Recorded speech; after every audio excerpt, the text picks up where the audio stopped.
I truly Yeah. believe that people are not property. Like, Uh-huh. like when a woman's like, well, that's my dick, like no one touches that. Yeah. Am I being too crude for the Scarlet edit? No, not at all. Not at all. It just made me laugh the way you said it. Welcome to the Scarlet Edit. I am your host, Nikki Corbett. This week, my guest is a personal freedom coach who is proudly in a polyamorous relationship. When I first met Mike, we were connected to talk about his career, but we never followed through. We share a belief that there are no coincidences in life and that there was a reason we did not connect until now.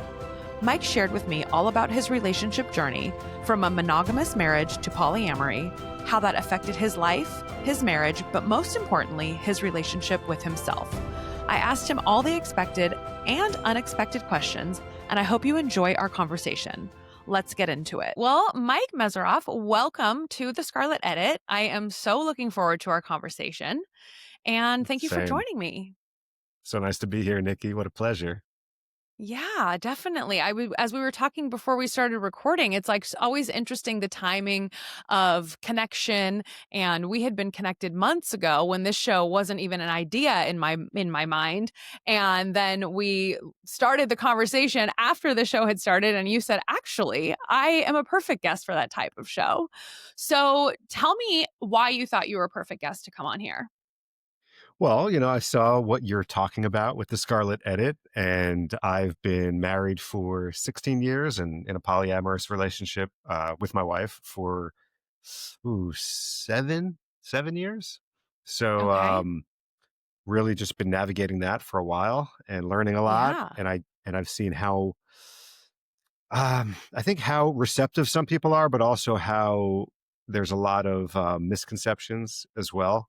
So Mm-hmm. because I'm a personal freedom coach, and I'm always kind of sharing and talking, and even the fact of how you and I met, I don't believe in coincidences. I think everything happens for a reason. Same. Um, Uh-huh. I just I'm an open book. I want to share more. I think there's a lot of people out there that could benefit from just hearing some non-traditional ways to go about relationships, because I think it's obvious that the traditional approach isn't like always the thing that works. If it did, that's great, but it just doesn't work most of the time. So I think more people these days are open, open-minded. And then of course Yeah. that kind of translate into more just openness within their relationships. So yeah, I'm happy to talk about this. It's very personal to me, of Yeah. course. Yes, obviously. So thank you again for being open. I mean, I I would imagine that one of the questions that you often get would be, well, is this just a way for you to have sex with other people? Hmm. Oh, that's flat out asking me Yeah. that. I mean, Yeah. So I'm just it's so, curious. So because it's yeah. so So I'm obviously not that to me that I was like, oh, is that a real uh-huh. question? Um, No, I mean, because I feel like, okay, so yeah, so wait, I'm not going to keep talking. Yes, I would like you to answer, is this just a way for you to be able to have sex with other people? no, no. I mean, having sex with other people is a part of it, but I think that's kind of where the difference between polyamory and any open relationship is important. And a lot of people think that, oh, you're polyamorous, so it's the same thing as every other Hmm. open relationship, or you're a swinger, or you're into all this kind of stuff that I'm not. I don't know what these acronyms mean, and I'm not part of like Yeah. chat groups and stuff like that. Um, for me, polyamory literally means what the word means, which is multiple love or more love. And the way that I like to explain it to people is the love that you feel for if you have two pets, or if you have three children. Let's say three children. It's not like they each get a third of your love. You know that if you have three children or three pets, they all get unlimited, overflowing, unconditional love. And for some reason, we don't look at our romantic relationships the same way. And Yeah. that's what polyamory is, to me, at least. It Hmm. means that you have the ability to love more than one person. Now, of course, in practice, that takes that takes work. It takes a lot of communication, a lot of honesty, and and it does lead to a lot of freedom. but it's freedom through discipline. It's freedom through communication. It's freedom through some really kind of uncomfortable things that most people would rather cheat on their spouse or sweep things under the rug or not talk about. Instead of, I'm really, really proud of the relationship I have with my wife because we've had some of the most uncomfortable conversations. We've had some really hard times in our relationship. And I just know that it's just getting stronger and stronger. And our love is getting stronger and stronger as well. Even if she's spending more time alone or spending more time with someone else, it's irrelevant. Okay. I mean, I think that there would probably be some people that would say, holy crap, it's hard enough for me to love one person. I don't know how I Hmm. could possibly love more than one. Yeah. Yeah. Well, to be honest, I've been open to polyamory for almost 7 years, I should say. I've actually been polyamorous for a few months. I actually just Oh, in the 7 years of being polyamorous with my wife, I never had a serious relationship. I did have a lot okay. of flings and some one night stands. And, right at the beginning, it was like, even though I was 30, 36, 37, it was like Mike at 22 on spring break. And I realized that's not me anymore. And it was really Yeah. unfulfilling. It was not what I wanted. So I do think an open relationship gives you that kind of freedom to sleep with people. I just know that doesn't do it for me. Like Uh-huh. I've been so much of my journey of polyamory has been more time by myself. And that Hmm. to me has been the biggest game changer in my life. It's what led me into, it's honestly what led me into this career that I'm in now as a coach, as a speaker, as a writer. It led me to more self-awareness than I've ever had in my life because my wife and I, we were always super close. We traveled the world together. We lived in a car for a year in Australia and a few months in New Oh my Zealand. God. And we had amazing experiences, but we were pretty codependent. And once that started to kind of like unravel and that space was there, I didn't know who I was. I didn't know what I liked or how I enjoyed spending my time. It was always us and we and what are we going to do and where are we going to travel. So that experience of just more time for me was the greatest gift. It was Yeah. really a life changer. It was like a rebirth, like a second awakening, or Uh-huh. a real awakening, I should say. And that came from just almost kind of just saying, hey, you could do whatever you want to do. She had a serious boyfriend right away for almost Hmm. 6 years, and that just ended Oh, wow. recently. So she always kind of was splitting her time and spending a lot of time with him, and it was the best thing that ever happened to me. I know it sounds kind of crazy, but it's I mean, the amount of people that I've helped and coached and not necessarily about polyamory, just life and really like I don't call myself a self-love coach, but at the end of the day, that's what I've been discovering for the past several years. How do you show up in a relationship as a happy, complete, whole person who's just looking for more joy and more expansion and sharing of experiences, not happiness, not you complete me, not I need you, I want Yeah. you, I don't need you. Uh-huh. That's a big difference. So it's been Huge amazing. difference.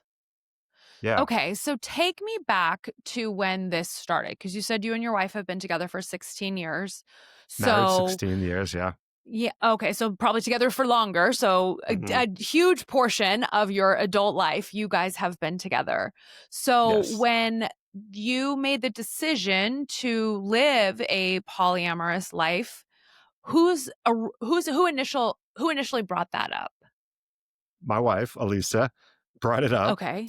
And, really interesting. She kind of blurted it out one morning. I remember like we were just kind of having breakfast. It was in Colorado. And she kind of just said, what do you think about this? And it wasn't polyamory. We both didn't know what that word was, really. Like it was Okay. just, what do you think about this? And my initial reaction was, fuck no. I mean, I was just like, absolutely not.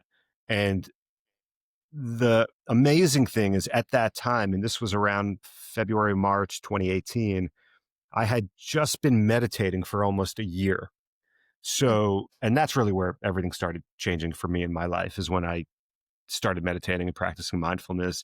And that came out Uh-huh. of me being kind of a dick. Like really, like I wasn't really present in our relationship. I could see why she wasn't feeling fulfilled, or she wanted something else.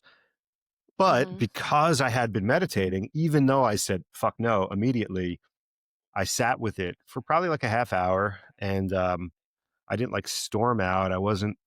I just kind of sat with it, and I said, well, what's happening here? My wife, who's my best Yeah. friend, someone who I've known for so long, is telling me something that she wants. And the Mhm. truth is, the more, I mean, I've had years of integrating and working on this and developing, but I could tell right away she's always been this way. She is like, her Mm. orientation has always been polyamorous from a very early age. Bisexual, polyamorous, full of love, just wanting people in her life, very extroverted. And she started to fit the norms of society. Mhm. Our relationship got so strained that she was willing to put it on the line, which to me was a blessing because it had to get to that point. And I kind of sat there and I said, my wife's telling me something. I'm glad she didn't wait till 70 or 80 or 90 and like we Yeah. have life left to live and we only get one life in these bodies. So I just had this very clear vision that I have two paths.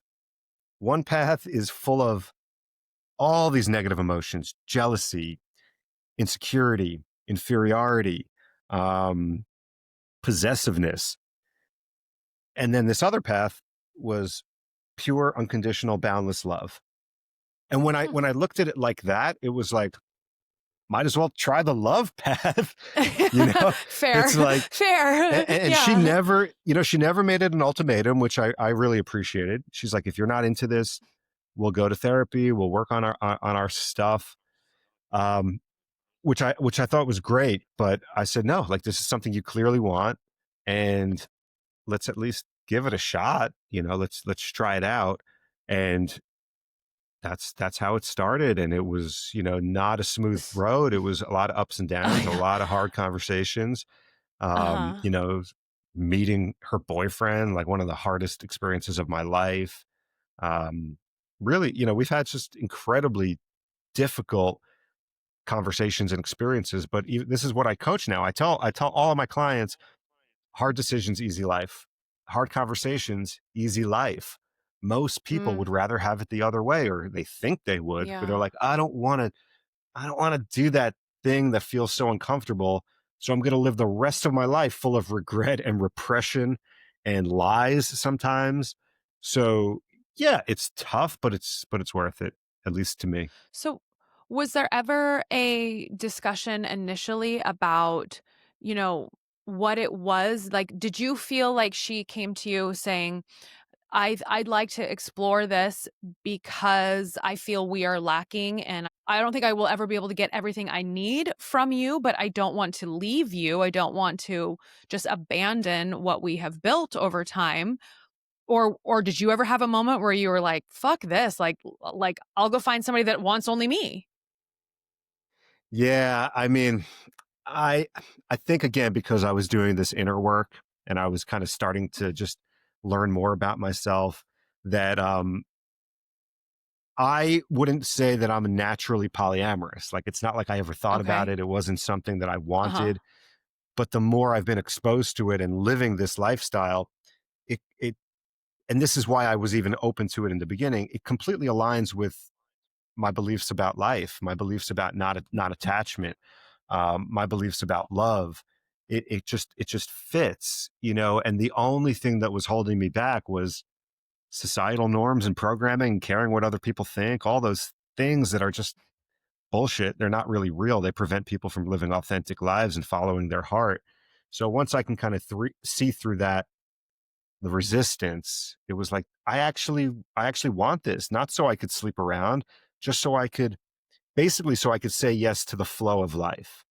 So I could Okay. move in the direction where the universe is saying, go here, talk to this person. It doesn't mean it's going to lead to sex or a relationship. It's just maybe it's a nice conversation at a coffee shop, or maybe it's a dinner, or maybe it's just a passing glance that changes the energy. But to shut that down just because we're in this box, this, these rules didn't feel right. So it felt much more expansive and freeing.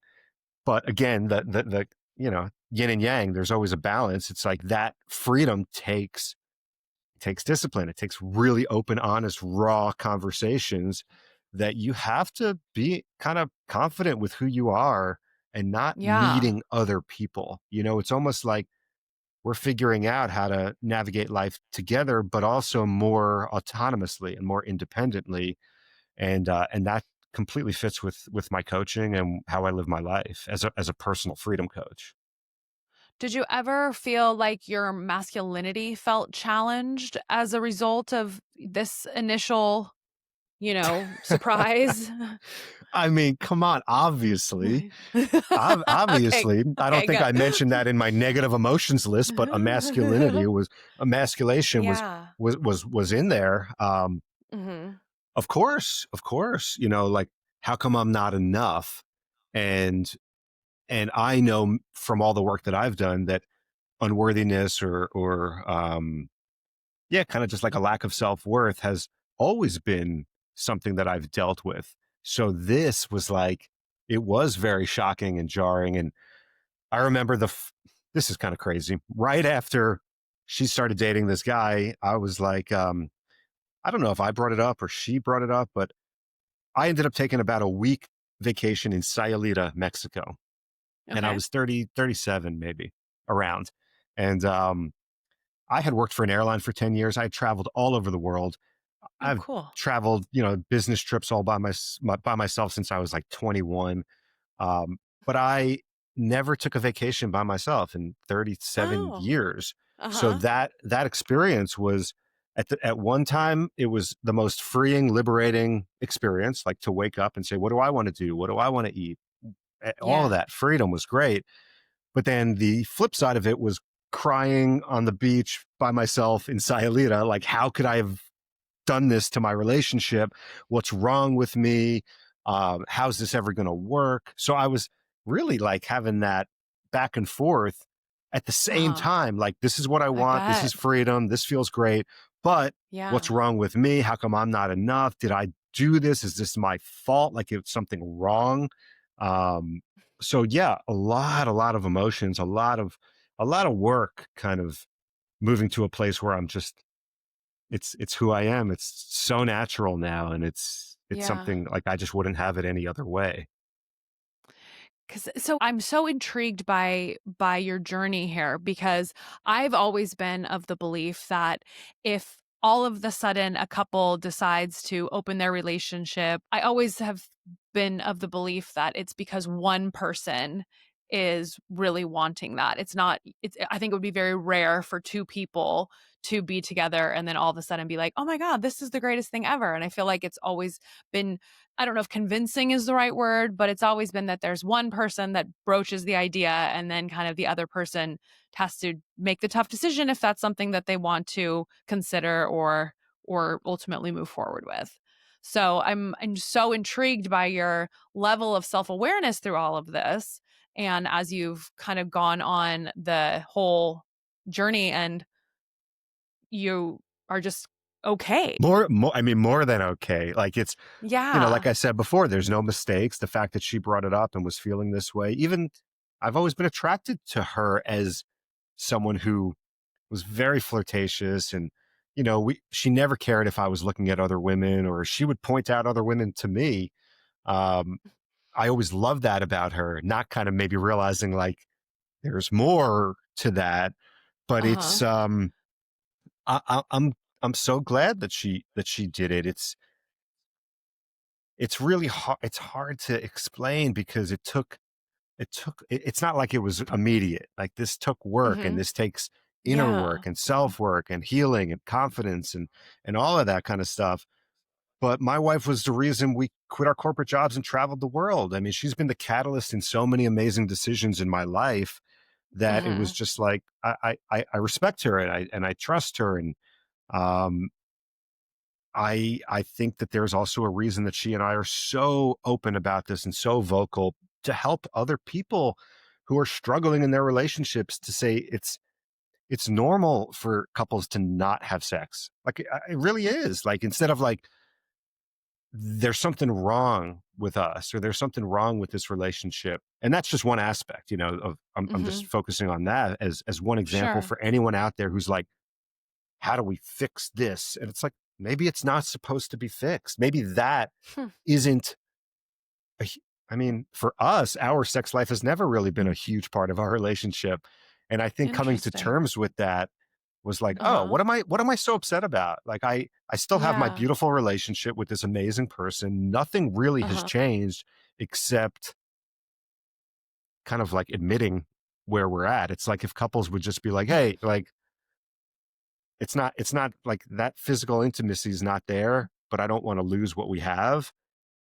If you can be smart and safe and get it somewhere else, like I truly believe that loving someone else is just wanting them to be joyful and fulfilled, even if Okay. it has nothing to do with you. That's That's love. very That's selfless. That's very that's selfless. that's Yeah. love. Like if you love someone, you Hmm. want them to enjoy their life, not but only if or and if this. No, it's actually even more simple. I just want you to be happy. Period. Period. Period. And if that's really true, and it is true, then whatever they need to do to be happy, you need to be okay with. And the caveat is vice versa. A Yeah. lot of It's a men I two-way talk to are street. like, yeah, I'd love that, but I can't imagine my wife sleeping with someone else. And I'm like, but you're going to be sleeping with other people. How is that fair? And Yeah. also, to each his own. Some relationships, one person is monogamous and the other person's polyamorous. The more I've read and researched and talked to people, no one knows. No one has the Yeah. answers. You have to know yourself. I mean, that's something that I always say, nosce te ipsum. It's Latin for know thyself. And if you have a partner, talk about things. Like you have to figure out what works for you guys, not based on a book out there, based on certain Yeah. rules. Like you got to make your own rules. So it's Well, and I think it's like anything. Like there's no two relationships that are the same. I mean, there's no two human exactly. beings that are the same. Like we all eat differently, move differently, think differently, feel differently. So I do want to go back to one thing that you said though. So you said that that physical intimacy isn't hasn't was never a of, big part of of your course, relationship. I knew you were going Yeah. to go back to that. Well, I have to because this is what people are going to ask. They're going to because a lot of times, again, a lot of times people do think that these things stem ultimately from sex. So, and as human beings, we are sexual creatures, and I think for the most part, like we all want a level of intimacy. Some are stronger, some are are lesser. But my question would be, are you not that sexual of a being, or are you not that sexual of a being with her? With her, Okay. with her. Uh-huh. Um, and yeah, I mean, we had a decent sex life, and then we didn't. It fell off. Mhm. And then we did some work, and we were trying things, and it's like it felt like it was forcing. It didn't feel natural, and I feel just it's crazy. I just feel so lucky because we get to prove to everyone that that doesn't mean the end of a relationship. Yeah. No, I mean, I think that's incredible. Yeah, Truly, because I think a lot of times that, I mean, and I know I've said this, I've actually said this on a podcast episode that will likely come out before this one comes out. So mhm. people will hear me say, like, if you are sharing a life with someone, but you're not having sex with them, like, you're friends. I don't agree with that. Yeah, Okay. I mean, my wife and I have a very intimate relationship. It might not be sexually intimate, um, but it's we're very close, and we hold each other, and we kiss each other. So I mean, my girlfriend now, she is naturally monogamous, and she's kind of open to this. It's been interesting. It's been a lot of deep conversations, and I she bet. questions. She's like, "Well, why would you stay together?" And I said, "Because we're not defining our relationship based on one tiny little aspect of the relationship. Most people, that's the whole thing. Like it has to be this amazing thing, and I just don't believe that. So, Uh-huh. there's also like, would I get married again? Only I'd say no, because I don't believe in the construct. I don't believe that you should start your relationship that's based on all this beauty and unconditional love with a signed contract. It just Yeah. makes no sense. Filed with the Um, government, it's right? I it's mean, yeah. exactly. No, I mean, I'm with you on that. When my ex-husband and I went and filed for our marriage certificate, it was like $46. And then the day that I went to file divorce paperwork, it was 10x that. And I remember being Yeah. like, "What? It's $465 just to file this paperwork?" And she was like, "Yeah." I was like, "Okay, for like the government to know what? Like that I'm married? Like what?" Yeah, crazy. But Mm. it is crazy. It's Marriage is a crazy institution. I mean, I've done a lot of research on the history of marriage, and it's not founded on love. And I think we have a huge misconception in our culture that love and marriage are the same thing, and they're not. They're not. There's love, and then there's a relationship. A relationship is give and take and transactional, and you have to kind of work at it. This week's episode is brought to you by my Patreon community, Rewritten. Inside this space, you will find resources, live Q&As, opportunities to connect with others in the privacy of a judgment-free zone, and so much more. I want to build this community together, a society of women who are choosing the best for ourselves, who are shaking off the stigma or shame of past decisions and using our history to shape our futures. Come check out the Patreon. Anyone who signs up between now and October 31st, the first month, is free. I look forward to seeing you inside. Now back to our episode. Love is unconditional. It's boundless. You can't contain it. And the fact is that we try to contain this thing that's uncontainable, and it leads to a lot of misery. It leads to a lot of repression, which leads to depression because we're not authentically expressing ourselves. And I think the point of Mhm. life is to live your authentic expression. And for me, I have a life partner. She's my best friend. She is a friend, my best friend, but also an intimate life partner who just wants the best for me. How amazing is that? I mean, I feel honored to have that. I think people look their whole lives for that kind of relationship. And anything that I might be quote unquote missing, I could find. I mean, I think that's another huge misconception, is that one person is supposed to or even able to fulfill all of your needs and desires. It's crazy. It puts so much pressure on them and the relationship that it's no wonder why most monogamous relationships don't work, or they're cheating on each other and not talking about it. So Yeah. it's like the amount of monogamous relationships where there's not infidelity and there's true authentic expression and happiness is rare, really rare. So I guess another question would be, obviously I mean, I like the whole premise of, being 100% that you want somebody to be happy, wanting to, just love and experience love and share love. But I guess my question would be to the other people. So to a boyfriend that she may have, to the girlfriend that you have. M Have you ever had thoughts where you think, "Well, like, is this maybe not going to be that fair to them? Because what if you are with someone and she wants to live with you? Or what Mhm. if she's thinking about the future and as we age and you want that person to be there with you as you go through different life stages, but then you're maybe not sharing a home or, maybe like you said, your girlfriend is monogamous. So then she's kind of like, okay, well, maybe even if you're not like sleeping with somebody else, like you still have a wife that is giving you all of these things and you have this beautiful relationship with. So how do you navigate that? A lot of openness, a lot of honesty. I mean, this came up very recently for my girlfriend and I. Um, Things like children, talking about like she wants children and I don't. Um, she would want her partner to live with her and spend a lot of time with her, and I have a lot of time in my life that I need for myself, for the work that I do, for my own solitude as just a spiritual being and as a writer, a creative person. I need a lot of time by myself. So all I could do is just be honest, be authentic, and just say this is what I want, This is what I see this relationship being. If you're on board, great. If I don't ever want to hold someone back, I don't ever want to be a reason for resentment or regret. And I've been very upfront with her about that because I care about it, because I do love her. And I want her to have a beautiful, fulfilling life.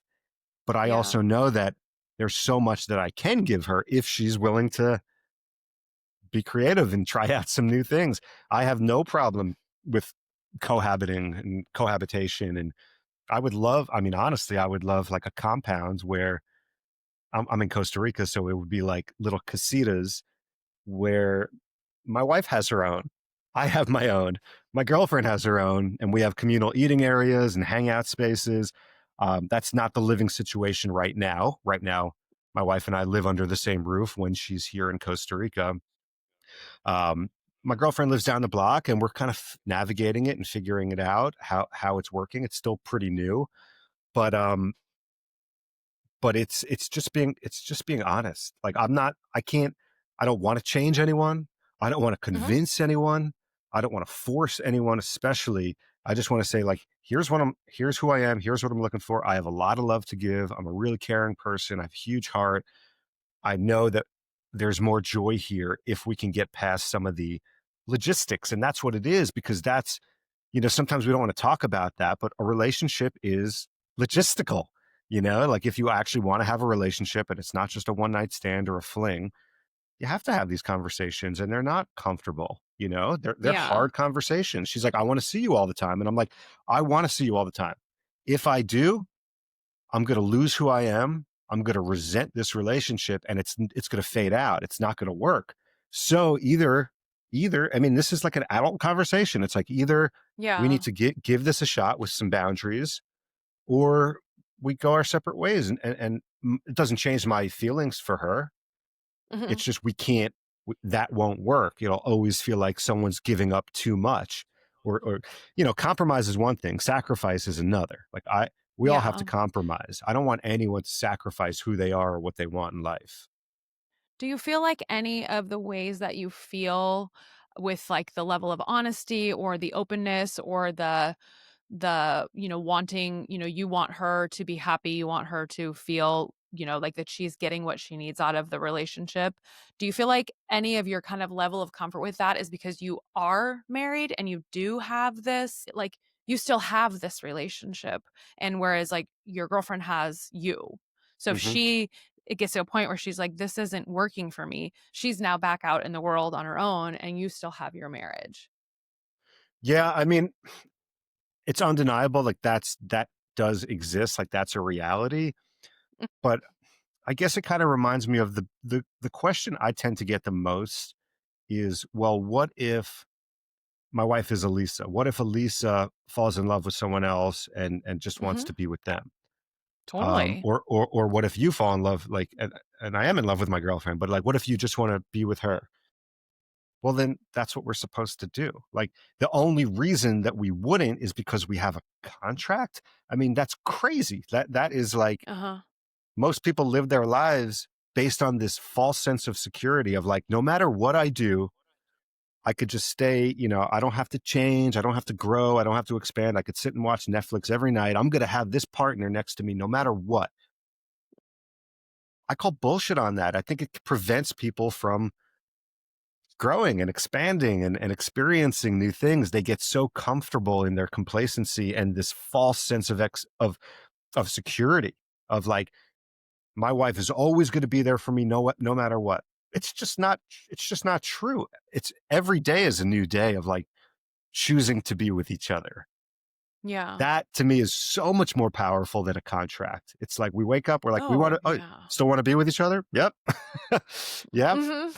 Yeah, no, I mean, I think that's lovely, and I think that's beautiful, and I do agree with you wholeheartedly that, yeah, the piece of paper is the piece of paper, but you have to put in work, and you have to communicate, and you have to talk and choose one another, especially as we grow. I think that's one thing that so many people don't realize, especially when we are younger, is that we're gonna keep growing and keep evolving as people, and that never stops. And I mean, I know that when I was younger, I used to think I had this milestone of 30 and I thought like, well, when I turn 30, I'm going to feel this way, I'm going to act this way, I'm going to be this way and it's just going to be. And then I got there and I was like, nothing changed. And then as I've continued on and watched my parents go through life changes, and I remember one day I had this active thought as I was kind of watching my mom and she was frustrated and I was thinking, what's going on with her? And then I was like, they just had some really big changes in their life. And I think she's figuring out who she is at this new phase and this new chapter of their life. And it was like this big light bulb went on like, holy shit, it never stops. Like we're always evolving. And it doesn't matter if you're 40, it doesn't matter if you're 50, if you're 73, like you're still evolving and growing and you have to like work through that. 100%, 100%. I think and this is just from my coaching. I've worked with a lot of people who are struggling in their relationship. And it's typically because the person who I'm working with is growing and expanding and maybe becoming more spiritual and practicing mindfulness and just wanting to do more things. And their partner is just kind of lagging behind. And that always seems to be the case in relationship disharmony, where it's like, I just wish he would be more emotional. I wish he would share more and talk more and want to do more things. Well, I'm like, has he ever been like that? And usually they're just not they're not changing, or they're not open to change. And some people really, I think everyone changes, but it's like the Yeah. rate of changing that Right. throws Exactly. relationships out of whack. And Hmm. my advice always is, unless they just know like it's not working, I got to move on. Usually it's like, forget about the other person. Like, you have to just focus on yourself, do the things that make you happy. And if that leads into an open relationship, again, this is not what I coach people on, but if it Sure. did Sure. lead into it, then that's just the next thing. And either they're on board or they're not. And then that's going to give you more confidence and more clarity on what you actually want. But it's always about, focusing on what you want, instead of like, well, I can't do this because of this person that's in my life. It's like, that's where resentments grow. That's where regrets happen. And it's a short life. Like, we're Yeah. supposed to enjoy our lives like Hmm. tremendously. Um, and I do think relationships should be a conduit to that, instead of something that prevents us from doing that. And it's rare. Like, I do find it rare to have a relationship that actually encourages like that growth and that expansion. It's usually like, well, why are you changing? That's not the person I married. Come back here. And Yeah. they're like, no, I'm Right. never going back to that. You come Hmm. here. And Yeah. at that point, maybe it is time for a new partner, if they're not willing to kind of accept the change that's inevitable in life. This has been so eye-opening because I think that, oftentimes people, when they hear open relationship, they hear polyamory, they hear ethical non-monogamy, which Hmm. that's kind of been one of the hot acronyms in the online app dating world where you see people putting in their bios, oh, is that just a way of somebody telling you, hey, if I'm dating you, I'm going to be dating and sleeping with other people too? And they're just like being upfront about it from the jump.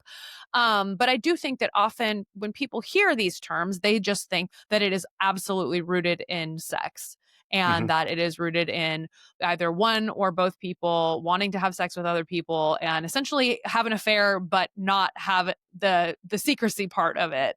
And so this Which has been again, really like, there's no judgment. Like, if that's your thing, then that is an open relationship. Go for it.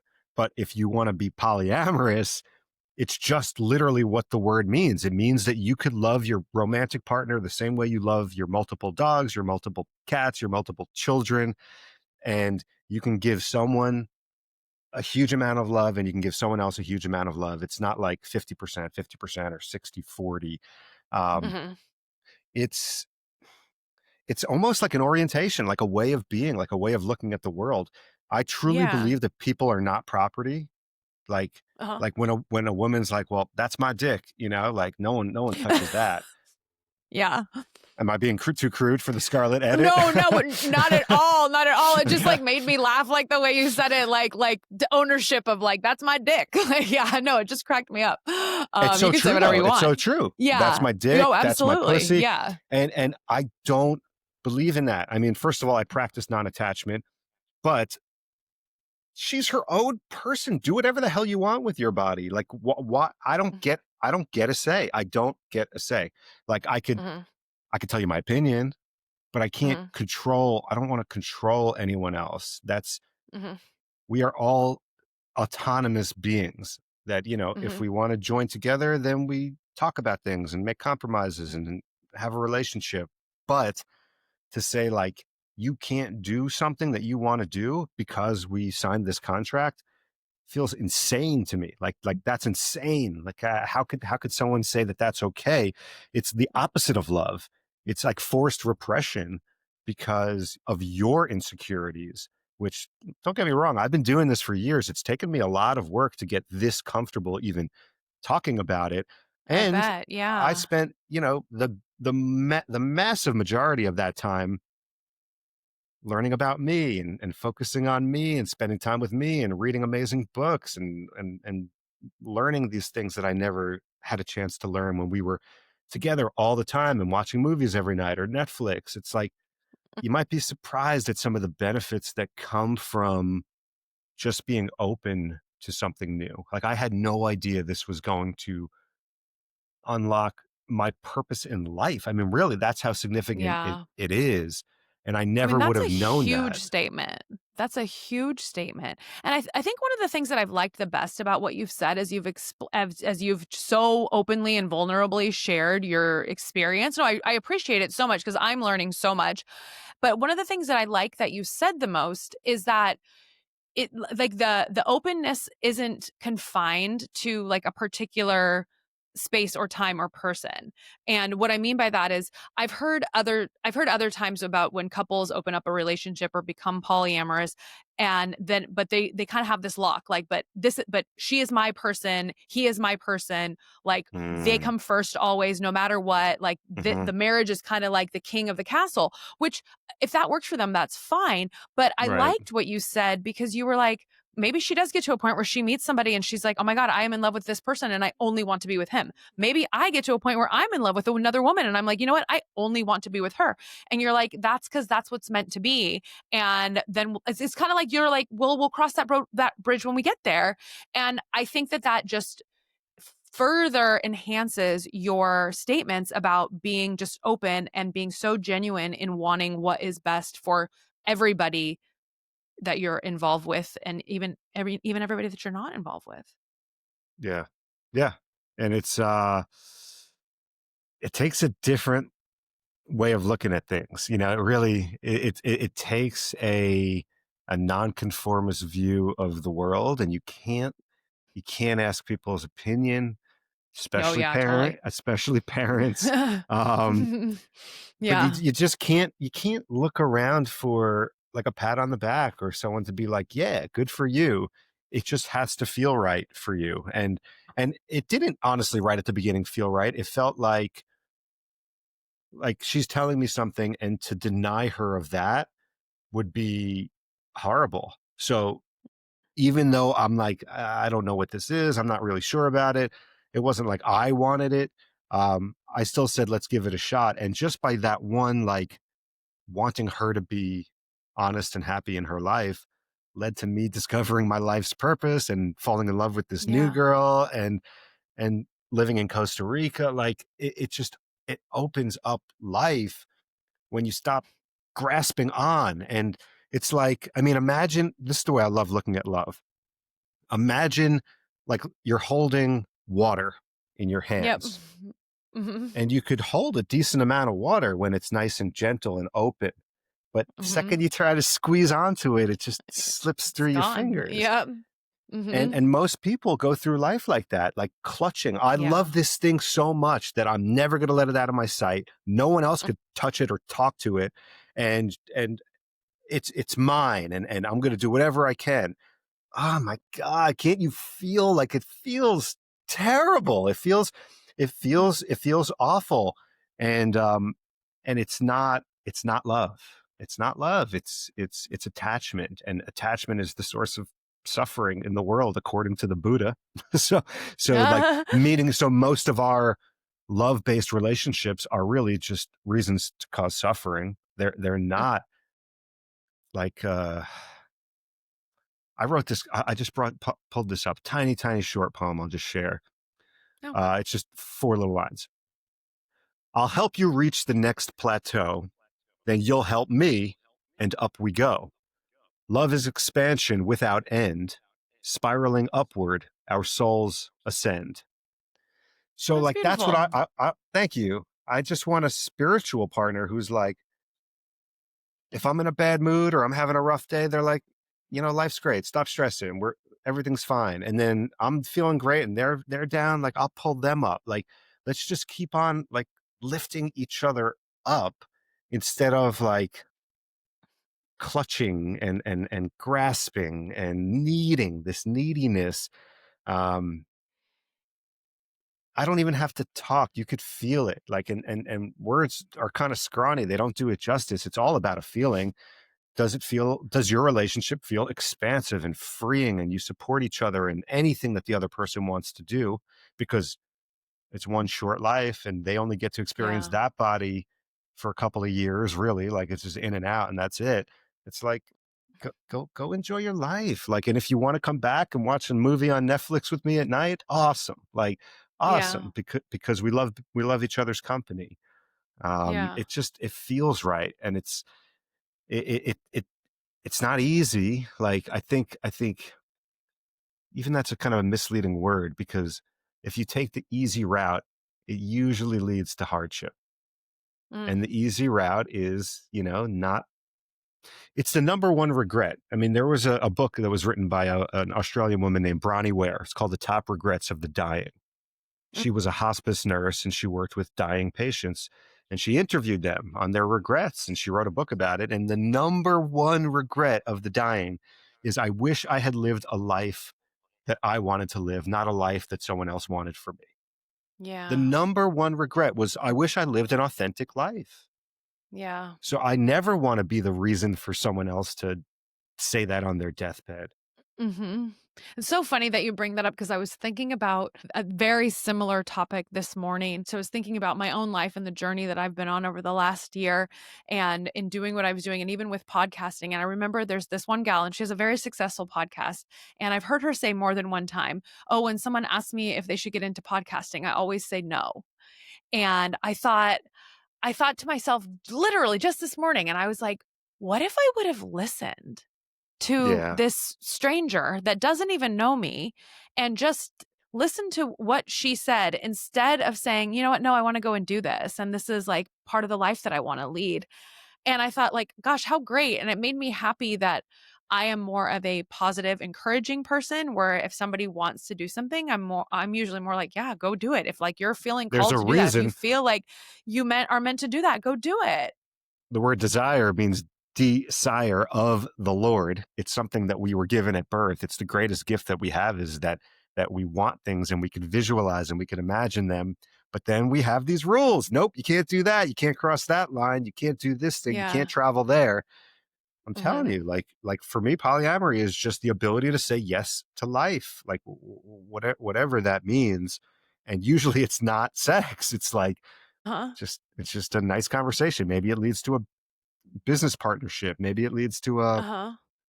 a fun podcast episode or something that you wouldn't have done Yeah. because, like, oh, I can't talk to that person. My wife's going to get jealous. Like, Right, it's just, right. craziness. A lot of Well, I love insecurity. that. Yeah, oh my God, the insecurity I feel like is the root of so much, and lack of communication I feel like is the Yes. number one reason that so many things fail. I mean, whether it's friendship, relationships, business, anything, it's people who are unable to communicate with one another. Well, I have loved this conversation, Mike. Thank you so much for sharing and for accepting the questions that I had and for just being yourself and sharing who you are. It's my pleasure, Nikki. Like, this is, I wasn't sure what to expect, but I knew, Yeah. I knew I wouldn't hold back. So Well, I'm I so hope, glad you didn't. Yeah, I hope that, inspires you, and even if there's one person listening who it maybe gives them just a little more permission to be themselves or to have that hard conversation. Mhm. Well, I'm grateful that we have connected, and I'm grateful to know you. Tell everybody listening how they can get in touch with you if they want to learn more about the work that you do. My website is mikemesseroff.com. I'm on all the social medias pretty much at Mike Messeroff. My Substack's probably the best place to go. It's called The Oh, Circle cool. of Free Thinkers. So you Ooh, I just go love that to, title. yeah, thecircleoffreethinkers.com. Well, thank you so much for being here. Such a pleasure. Thank you, Nikki. Thank you for listening to this week's episode of the Scarlet Edit. If you loved it, send it to a friend, rate it 5 stars, and follow along so you don't miss an episode. For more information about the Patreon community, check out patreon.com/thescarletedit, and I will see you next week.